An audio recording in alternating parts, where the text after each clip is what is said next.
예, 오늘은 출애굽기 22장을 봅니다. 예, 21장에 이어서 그 법이 계속 되어진 시민법이 계속 되어진 것을 봅니다. 자, 22장을 보기 전에 우리가 이것을 보면서 알아야 되는 게, 우리가 법조문 구약 시대 때 법조문을 알아서 뭐 하겠어요? 오늘날 우리 법도 다 알기는 힘든데, 자, 그러면 우리가 뭘 생각해야 되느냐? 자, 하나님께서 만물을 창조하셨습니다. 만물을 창조하시고 그 가운데 사람을 다른 만물과는 다르게, 다른 피조물과는 다르게 하나님의 형상을 따라서 하나님의 모양대로 지었습니다. 이게 굉장히 중요합니다. 이게 바로 뭐냐면 이게 뭐냐면 바로 인격을 가진 존재다. 생각을 하고 이성을 가지고 있기 때문에 생각을 하고 뭔가 결정을 할 수 있는 그런 존재다 이 말입니다. 그리고 이 말은 어떤 의미에서는 책임이 그에게 있다는 것입니다. 자, 그런데 하나님께서 사람을 향하사 이렇게 지으시고 난 다음에 사람을 향해서 원하는 것이 무엇입니까? 너희들이 그러므로 하나님의 말씀을 듣고 하나님의 말씀을 듣고 순종함으로 하나님 앞에 영광을 돌리라는 것입니다. 그리고 하나님의 말씀을 듣고 순종하는 것이 뭐다? 하나님을 경외하는 것이다. 하나님께 영광을 돌리고 하나님을 경외하는 것이다. 그렇게 볼 수가 있는 것이죠.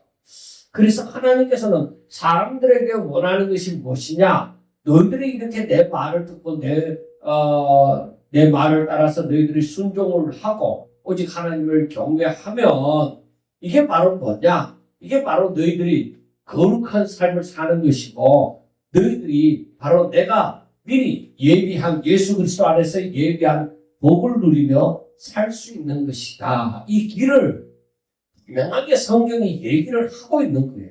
그래서 우리가 신명기서를 모세오경 가운데서 특별히 신명기서 같은 경우도 보면은 너희들이 내게 순종하면 복을 받고 불순종하면 저주를 받는다 하는 말씀이 계속적으로 나와지는 거예요.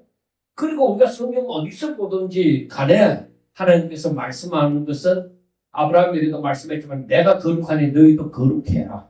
그리고 이 말은 하나님의 백성답게 너희들이 하나님의 백성답게 살아라 하는 말씀입니다.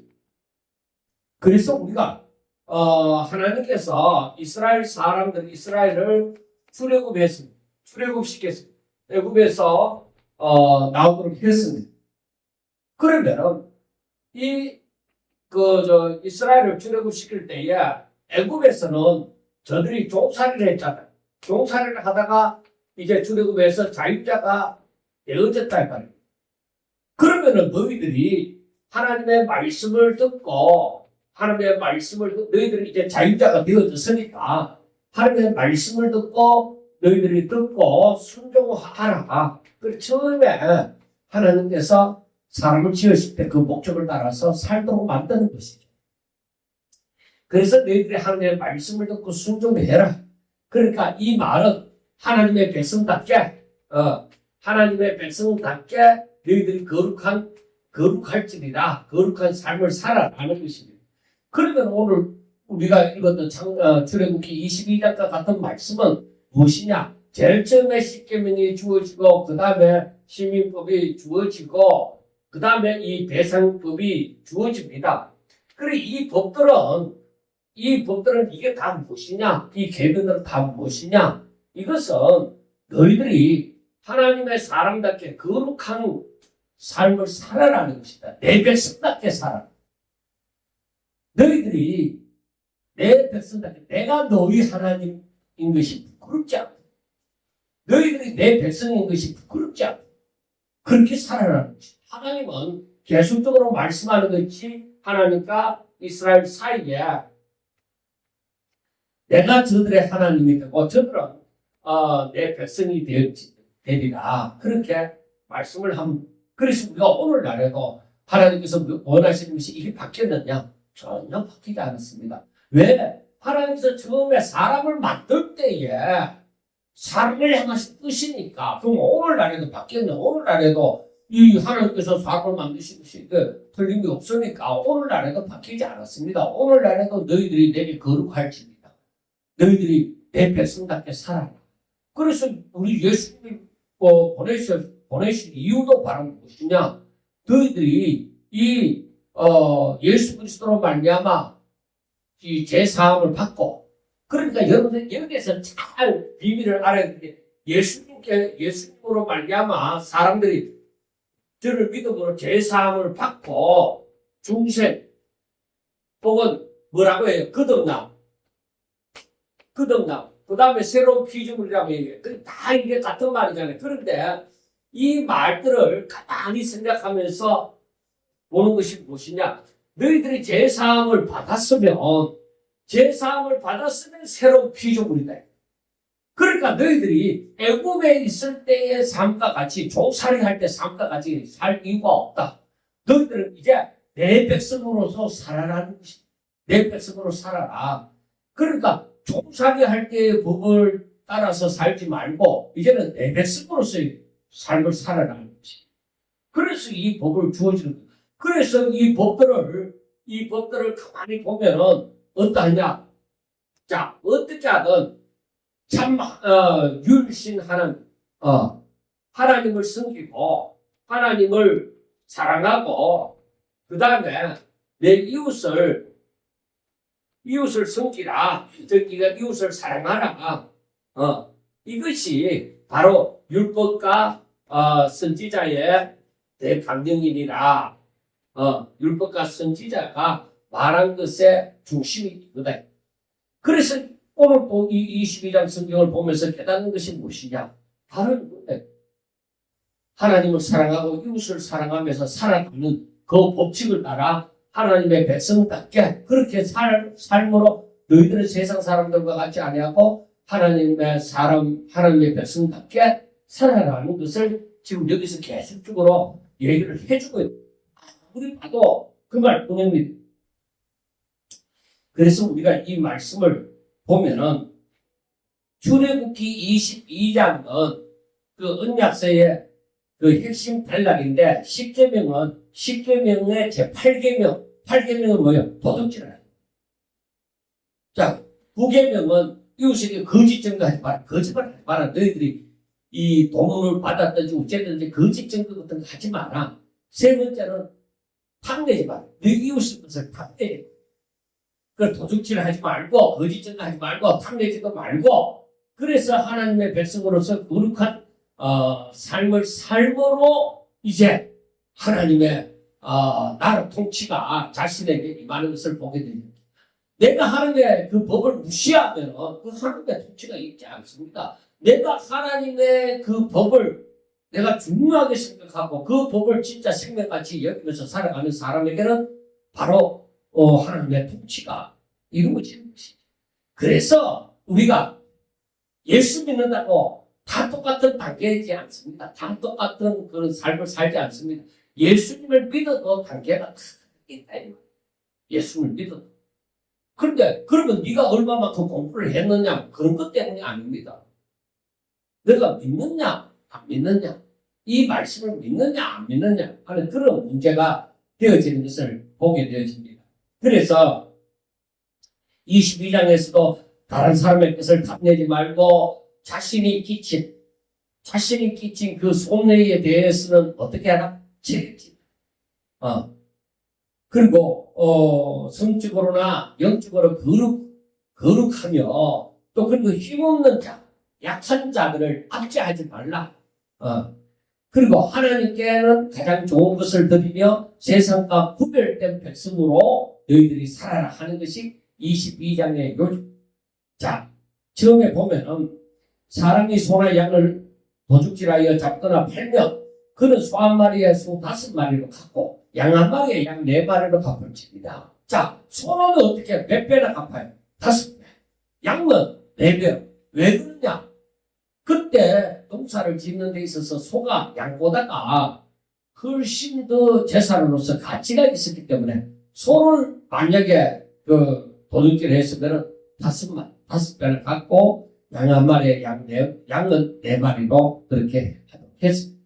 자, 그 다음에 도둑이 뚫고 들어오는 것을 보고 그를 쳐 죽이면 피 흘린 죄가 없으나 해도전 후에 도둑은 밤중에 움직인단 말이에요. 그런데 날이 밝은데 이 들어오는 걸 보고 죽였다. 그거는 고의예요. 그러니까 우리가 어떻게 보면은 이거 말도 안 돼. 도둑놈이기 때문에 무조건 참아야 된다. 그렇게 하지만 해가 떴을 때는 고의가 들어가.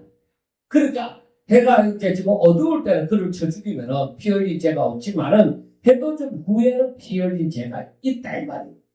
그래 도둑질한 것은 반드시 배상을 하지만은 배상할 것이 없으면은 그 몸을 팔아서 도둑질한 것을 배상하고 도둑질한 것이 살아서 그의 소명이 있으면 만약에 짐승과 같은 경우는 소나 낙이나 양을 막론하고 도둑질한 것에 대해서 갑절로 배상을 하라 하고 말씀을 합니다. 그러니까 하나님께서는 단순하게 도둑질 하지 말라고만 하지 아니하고 네가 만약에 도둑질을 했으면 반드시 네가 책임을 져야 된다. 거기에 대해서 배상을 해야만 된다 하는 말씀을 하는 거예요. 그러니까 네 도둑질을 하면 안 돼. 도둑질을 하면 네 죽인다. 이렇게 하지 않습니다. 그 중요한 게 뭐냐면은 내가 도둑질 했는데 이렇게 큰 책임이 돌아왔구나 하는 것을 알고 회개하는데 이러는 것이 바로 하나님의 뜻이에요.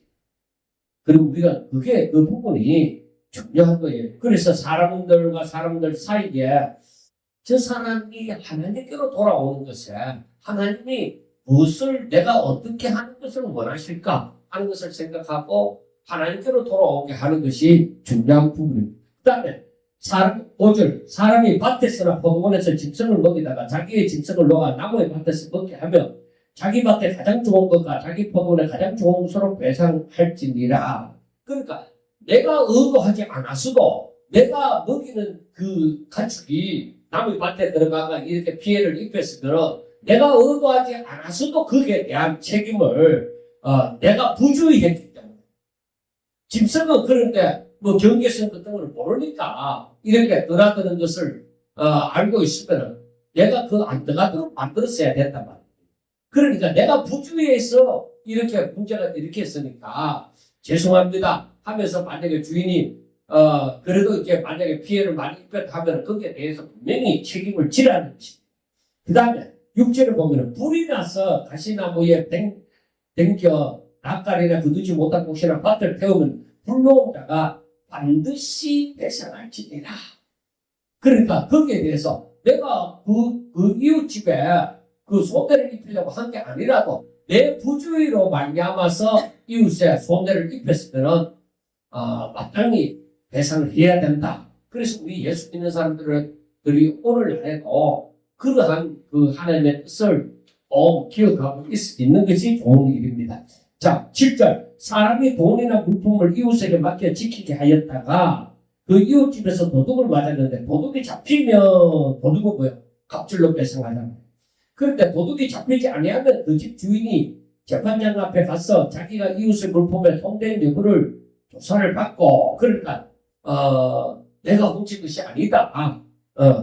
그리고 또 9절에는 어떤 이런 물건, 즉 소나 낙이나 양이나 의복이나 또 다른 이런 물건에 대하여 어떤 사람이 이르기를 이것이 그것이다. 그래서 감추어 두었다는 것이죠. 양편이 재판장 앞에 나아갈 것이요. 재판장이 죄 있다고 하는 자가 그 상대편에게 또 이 도둑질한 것은 갑절로 배상하도록 했습니다. 그러니까 이게 고의로 그랬는지 아니면 가실인지 아니면 불가항력적인지 아니면 도둑질인지 이런 상황을 구별해서 판단해라. 바로 그 말입니다. 그래서 우리는 하나님께서는 제사 드리고 예배 드리는 데만 관심이 있는 줄 알았는데 그게 아니다. 하나님은 우리의 삶에서조차 하나님의 백성답게 살도록 그걸 원하신다는 것을 우리가 알 수가 있습니다. 자, 10절. 사람이 낙이나 소나 양이나 다른 짐승을 이웃에게 맡겨 지키게 하였다가 죽거나 상하거나 끌려가도 본 사람이 없으며 두 사람 사이에 맡은 자가 이웃의 것을 손을 대지 아니하였다고 여호와께 맹세할 것이요. 그 임자는 그대로 믿을 것이며 그 사람은 배상하지 아니하느니라. 만일 자기에서 도둑 맞았으면 그 임자에게 배상할 것이며 만일 지켰으면 그것을 갖다가 전능할 것이요 그 지킨 것에 대해서는 배상하지 아니할지니라. 그러니까 여기에서 뭐냐면은 우리가 여기에서 특별히 11절에 보면은 두 사람 사이에 맡은 자가 이웃의 것에 손을 대지 아니하였다고 여호와께 맹세할 것이고 그 임자는 그대로 믿을 것이고 그 사람을 배상하지 아니하리라. 그러니까 사람을 그만큼 믿는다는 거예요. 참 이게 중요한 거예요. 요즘에는 우리가 사람을 믿을 수가 없잖아요. 그러니까 상대가 무슨 말을 해도 내가 못 믿기 때문에 이게 문제가 되어지는 거죠. 근데 하나님의 백성들한테 사는 것은 그 사람의 말을 믿으라는 것입니다. 자, 그리고 만일 이웃에게 빌려온 것이 그 임자가 함께 있지 아니할 때에 상하거나 죽으면 반드시 배상하려니와 그 임자가 함께 있었으면 배상하지 아니할지니라. 만일 새내인 것이면 새로 족하니라 하고 얘기를 합니다. 자, 그러니까 그 임자가 내가 빌려왔지만 그 임자가 지금 나하고 같이 있는 상황에서 그랬으면은 이거 문제가 되어지지 않는데 같이 안 있는 상황에서 만약에 상하거나 죽으면은 이거는 책임을 져야 된다. 그거는 그러니까 누가 증명을 할 수 없잖아. 그러니까 여기에 대해서는 책임을 져야만 된다는 것을 볼 수가 있습니다. 그 다음에 16절 사람이 약혼하지 아니한 처녀를 깨어 독침하였으면 납폐금을 주고 아내로 삼을 것이요 만일 처녀의 아버지가 딸을 그에게 주기를 거절하면 그는 처녀에게 납폐금으로 돈을 낼지니라. 자, 이것은 이게 우리가 잘못 생각하면은 이 16절과 17절만 보고 잘못 생각하면 야 내가 저 여자하고 결혼하고 싶으면 이 도저히 10분은 차이가 너무 있으니까 가정의 차이가 너무 있으니까 그러면 내가 저 여자를 납치해서 어디 가서 강간을 하든지 범해버리면은 되게 저 여자하고 결혼하면 되는 것이 아니냐? 그게 아닙니다. 이거는 그게 아니에요. 이거는 이게 무슨 말을 하느냐면은 그 여자를 이제 건드렸는데 이게 소문이 났단 말이에요. 그런데 이 여자가 그럼 소문이 났으면은 어디 시집가기가 곤란하죠. 그러니까 분명히 마땅히 책임을 지되 만약에 이 여자 아버지가 나 그래도 저놈하고는 내 결혼 못 시킨다. 저런 인간하고 결혼 못 시킨다. 이래 됐을 경우에는 납배금을 분명히 지를지리라 하는 것입니다. 그러니까 오늘날에는 이런 문제가 영 희미해졌지만 옛날에는 우리 어릴 때만 해도 그렇잖아요. 어릴 때만 해도 누구하고 좋아했다 하면은 이게 꼬리표로 달듯이 달고 달리잖아요. 그러니까 여기에서 이 당시에는 더욱더 그랬습니다. 그러니까 여기에 대한 책임을 마땅히 져야만 된다는 것을 볼 수가 있습니다. 그러니까 성적인 행위가 결혼을 자동적으로 성립시키는 것이 아니라 여성을 이용하고 버리는 내가 저 집에 원한이 있어갖고 이렇게 문제를 만들어 버리는 그런 행위를 금지하고 책임을 요구하는 말씀이라는 것입니다. 그 다음에 사형에 해당하는 죄. 자, 18절에는 너희들은 무당을 살려두지 마라. 무당은 이거 귀신하고 정신하는 거잖아요. 그러니까 하나님께서는 이거는 전혀 우리는 하나님은 유일신 하나님이십니다. 유일신 하나님이시기 때문에 절대적으로 이런 무당과 같은 경우는 하지를 않는 것이죠. 그럼 우리가 오늘날에도 마찬가지예요. 이런 무당이나 이런 것을 인정하면은 내 영혼의 피해가 가요. 그러니까 하나님께서는 뭐냐면 그런 사람을 살려두지 마라 하는데 내가 그걸 좋게 여기든지 어떤가 한번 호기심을 갖는 자체가 그건 좋지 않다 하는 것을 볼 수가 있습니다. 그러니까 이거는 이 하나님이 서야 될 자리에 귀신을 세우고 그러니까 이런 일은 된다. 그 다음에 짐승과 행음하는 자는 반드시 죽일지니라. 이 당시에 무슨 짐승과 행음하는 일이 있었느냐 하는 것은 그 당시에 이 양을 데리고 온 들로 산으로 쫓아다니면서 이 풀을 먹이려고 하다 보니까 그때 수간하는 사람들이 많이 있었다고 합니다. 그러다 보니까 하나님께서 지금 이거는 하나님이 허락하신 관계가 아니다. 종과 종끼리 해야 되는데, 그러니까 같은 종, 짐승은 짐승, 사람은 사람 이래야 되는데 이게 안 돼. 그 로마서 1장에도 보면은 순리를 영리로 바꾸는 자. 남자와 여자가 결혼해야 된다. 남자와 남자가, 여자와 여자가. 이것은 순리를 영리로 바꾸는 것이다. 그래, 이 부분에 대해서 반드시 죽일지니라 하고 말씀을 하잖아요. 그래, 이게 무서운 거예요. 독성연애 자체가. 내 마음에 좋아 보인다. 좋아 보인다 하더라도 내가 그걸 허락해버리면은 그 영에 들어오는 거예요. 그러니까 절대적으로 그걸 허락하면 안 되는 거예요. 그 부모의 입장에서도 마찬가지예요. 절대적으로 안 된다 하는 것을 가르쳐 줘야 돼요.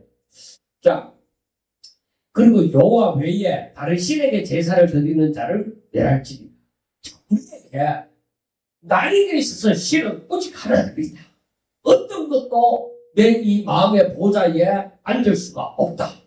내가 사랑하는 사람이라도 안 되고, 내가 우리 대대로 조상으로부터 물려받은 유산, 뭐 유업, 뭐 가업, 뭐 어떤 것도 그 자리에 있을 수 없는. 하나님보다 더 사랑하는 그게 우상이 되어지는 거예요.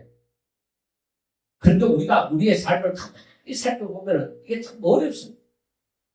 왜?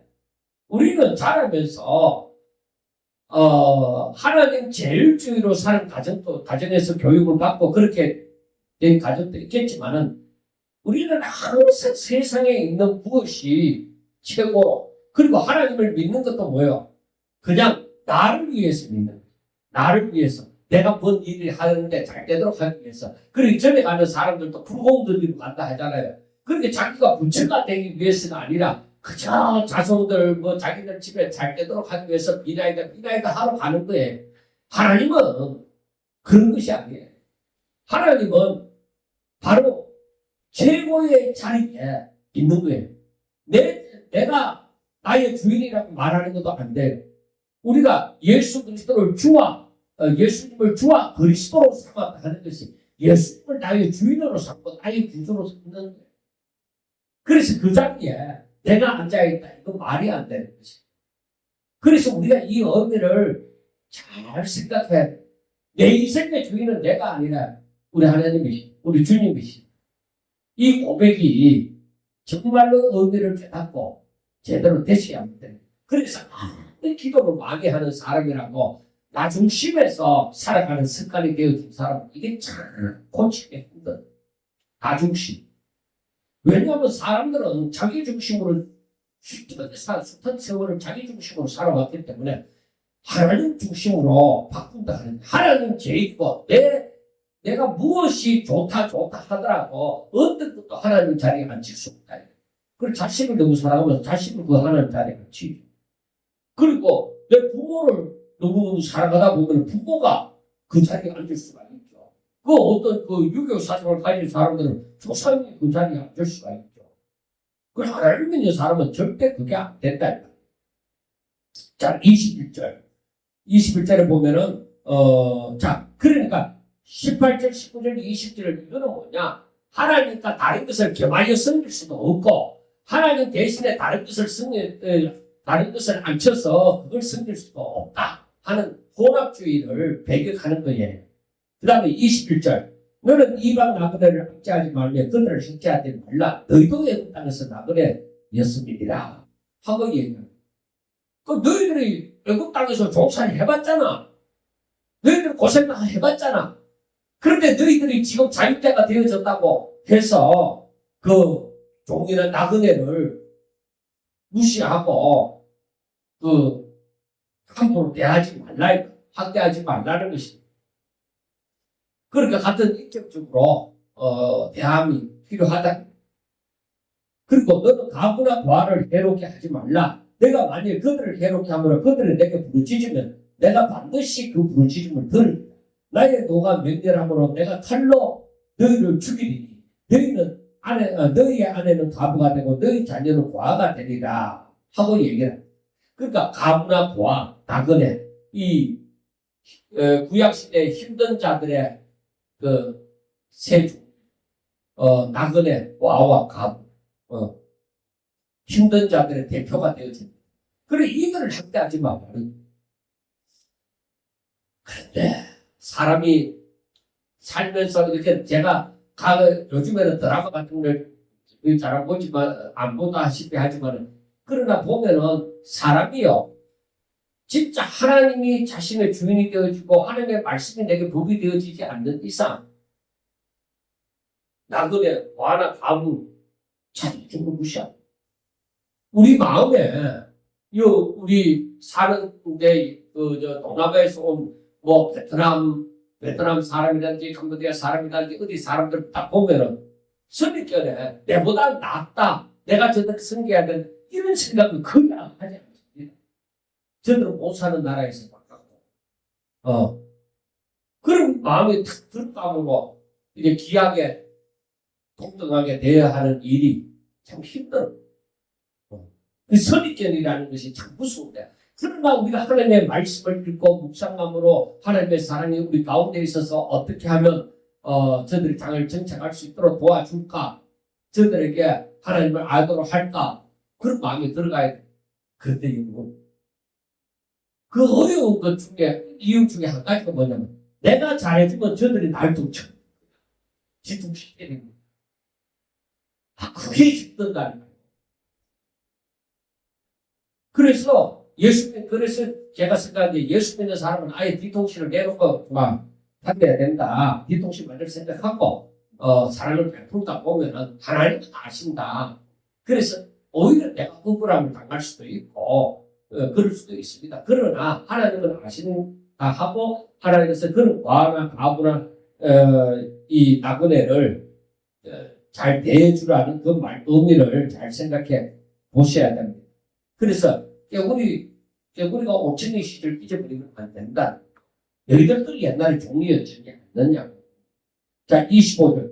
너가 만약 너와 함께한 내 백성 중에서 가난한 자에게 돈을 부어주면 너는 그에게 채권자 같이 하지 말며 이자를 받지 말 것이며 너가 만약 이웃의 옷을 전당잡거든 해가 지기 전에 그에게 돌려보내라. 그것이 유일한 옷이라. 그것이 그의 알몸을 가릴 옷인즉 그가 무엇을 입고 자겠느냐. 그가 내게 부르짖으면 내가 들으리니 나는 자비로운 자입니다. 하고 말씀을 합니다.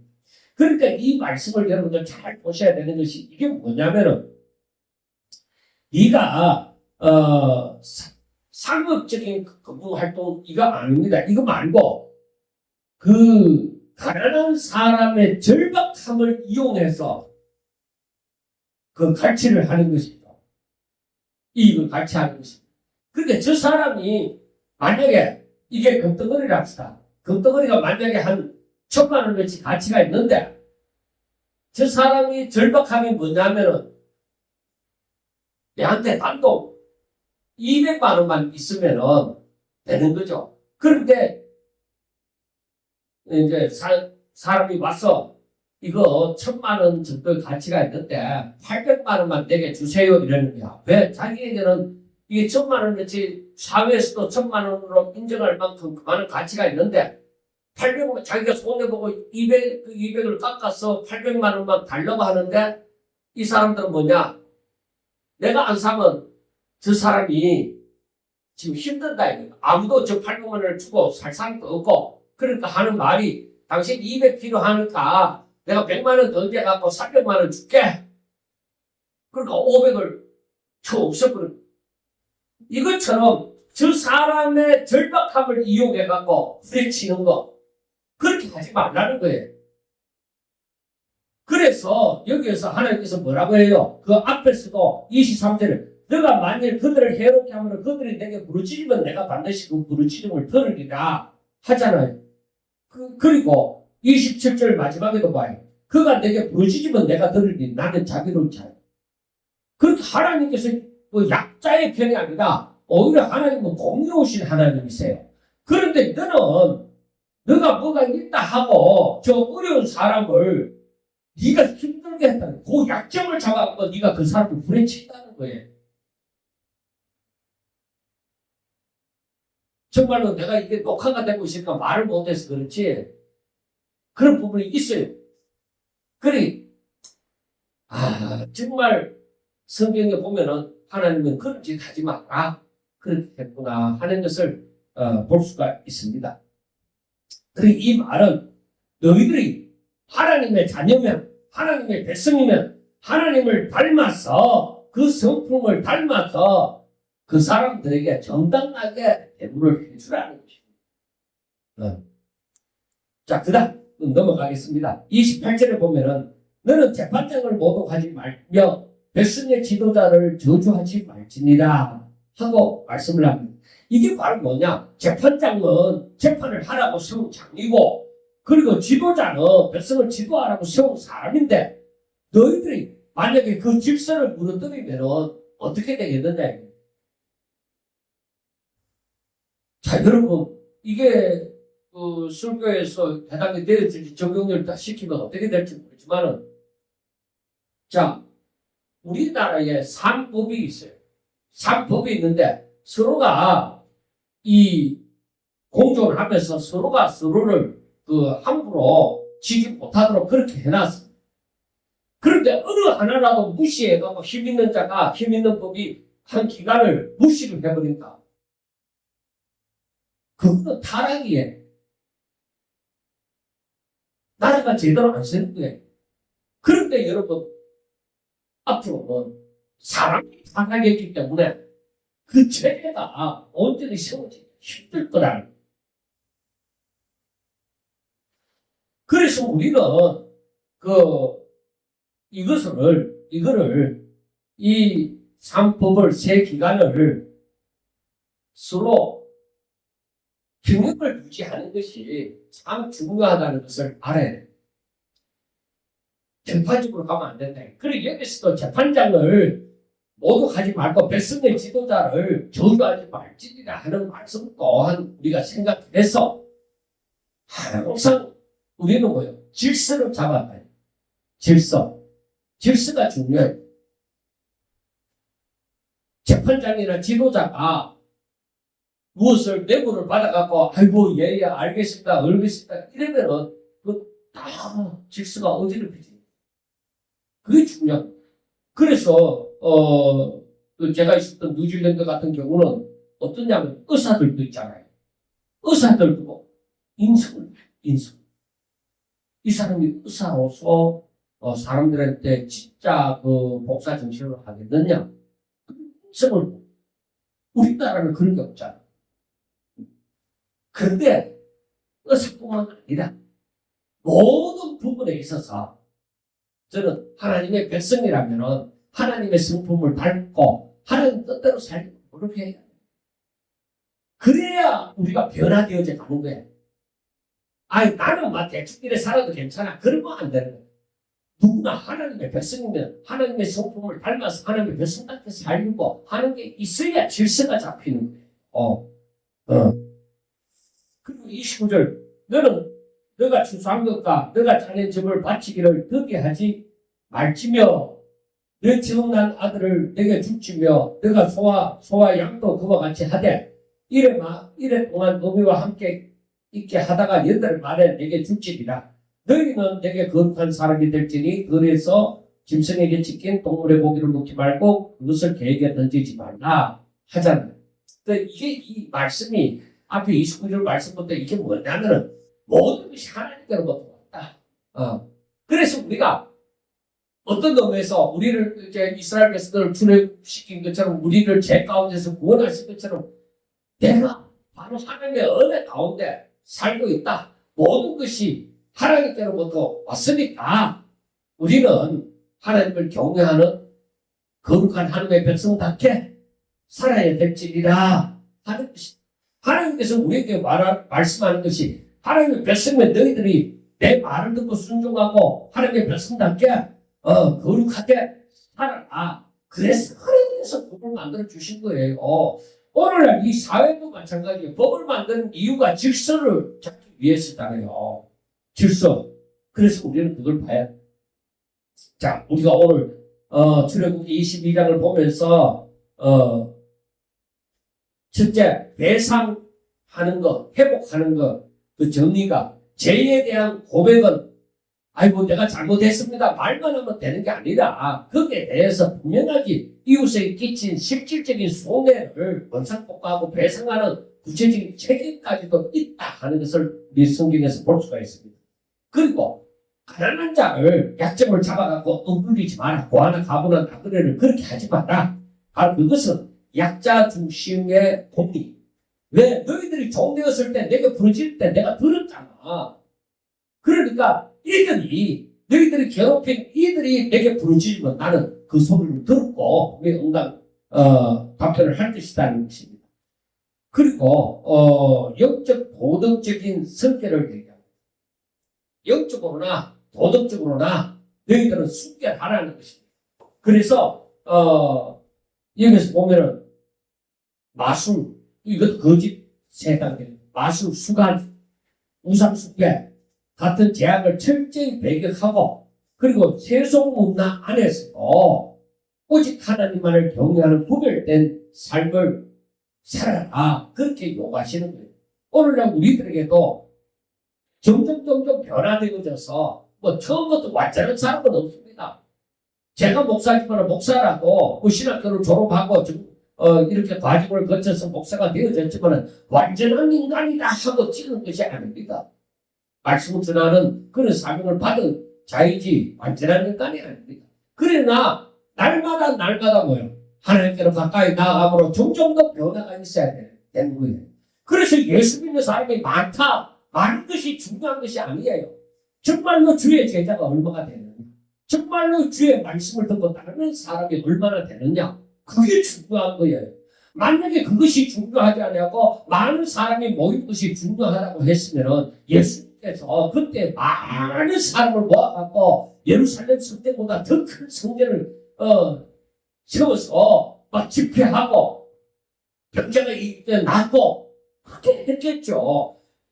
그런데 그게 목적이 되면 안 된다. 그게 아니라 예수님은 오히려 남은 제자가 12제 그것도 하나 가르치다는 가버렸어. 자기 가르쳐도 가버렸대. 11제. 그리고 그에 따르는 일반 성도들이 있었죠. 다락방에서 500여 성도들이 예수님 부활하실 때 보셨다는 것처럼. 그래서 많은 사람이 아니라 예수님이 부탁하신 말은 뭐예요? 너희들 모든 족속을 제자로 삼아서 내가 분부한 모든 것을 가르쳐서 지켜 행하도록 해라. 그게 중요한 게 제자 되는 거예요. 우리가 제자 된다 하니까 자꾸 엉뚱한 생각을 할지 모르는데 우리가 예수님을 따라 사는 거, 예수님을 닮아가는 거, 어떻게 하면 예수님처럼 살 수 있을까? 어떻게 하면. 그래서 우리가 내가 죄인이기 때문에 내가 부패한 십선이기 때문에 내가 이렇게 살지 못하구나 하는 것을 깨닫고서 어떻게 합니까? 하나님 또 하는 것이죠. 하나님 내가 이렇게 살지 못하고 이렇게 하지 못하는데 하나님 날 도와주셔서 내가 최선지 하나님 뜻대로 살고 정말 주의 성품을 닮아서 정말 하나님 앞에 영광 돌리며 살게 해주세요. 날 좀 도와주세요. 그렇게 기도하는 거예요. 그걸 깨달아가므로.